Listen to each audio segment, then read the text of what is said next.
What's up, y'all? James Casino, Chocolate Man in the Van, and if you're looking for fit for expedition, you found him right here.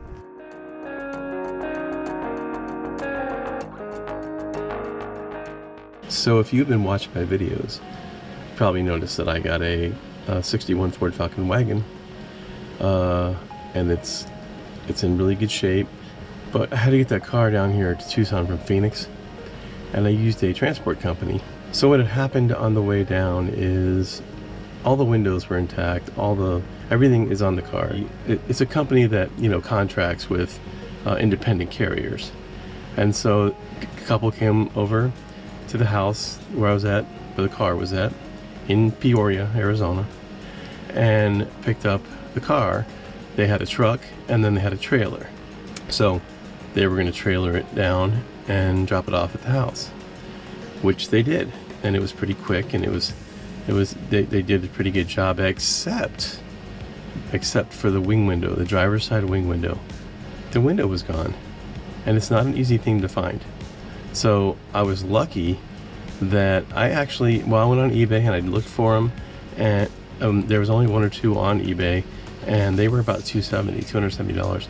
Well, I finally found one, and I found it in Tucson, which was, you know, miraculous, and it was only $75.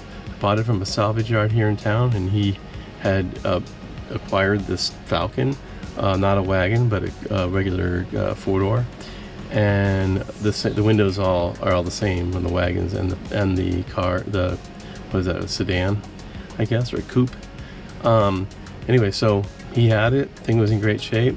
My friend Rob is a windshield installer, but he had an older classic Ford, and so he knows how to do some of this stuff. And he offered to put the window in for me, so that's what I did. I bought the wing window, and the transport company would not pay for it, even though it was only $75. They wouldn't pay for it.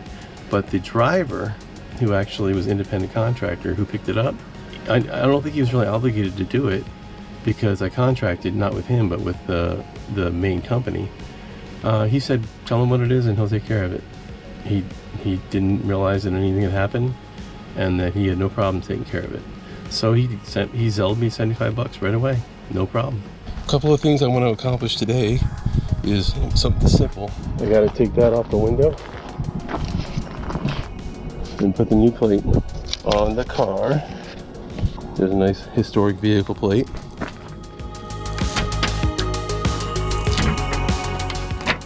If you're not familiar with these old cars, these old 50s and 60s and older vehicles, you got these giant steering wheels. This is a 17-inch steering wheel, which is about 3 inches bigger than a modern car. This might even be an 18-inch, I'm not sure. But see how little space there is to fit your legs under the steering wheel? So a couple of things I gotta do so that I can fit in this car is, one, I'm replacing the steering wheel with a steering wheel that's about 2 inches smaller. So that'll give me, you know, at least that much space, another inch. And then this seat, you can see the tracks right there. I'm gonna put some unistrut down there. Bring this track back farther, like to about here, and then rebolt the seat in so it goes 4 to 5 inches farther back. But I'll be doing that part later in the week.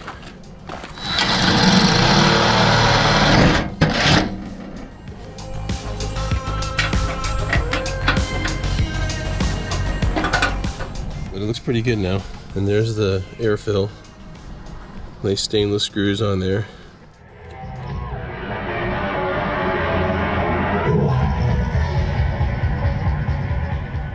So today I'm visiting the Arizona Rockabilly Bash at Lake Pleasant, as promised in the previous video.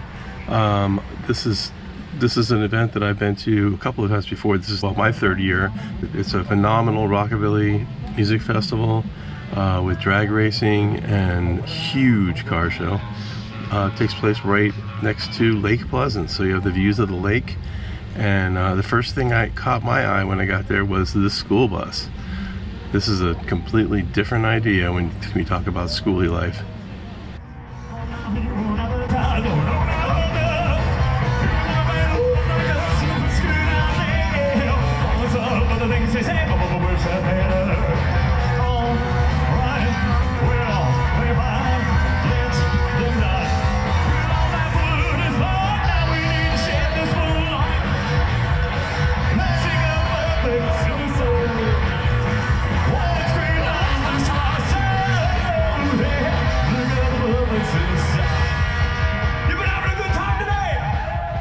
If you like rat rods, this is definitely the place you want to be.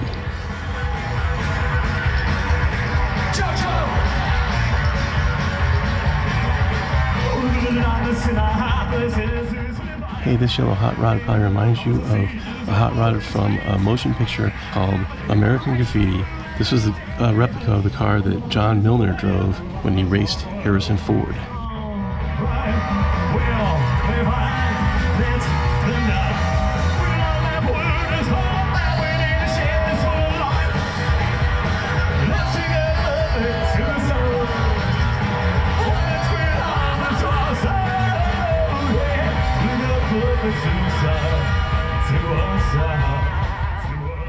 I've always had a soft spot for classic station wagons.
Things they say, but we're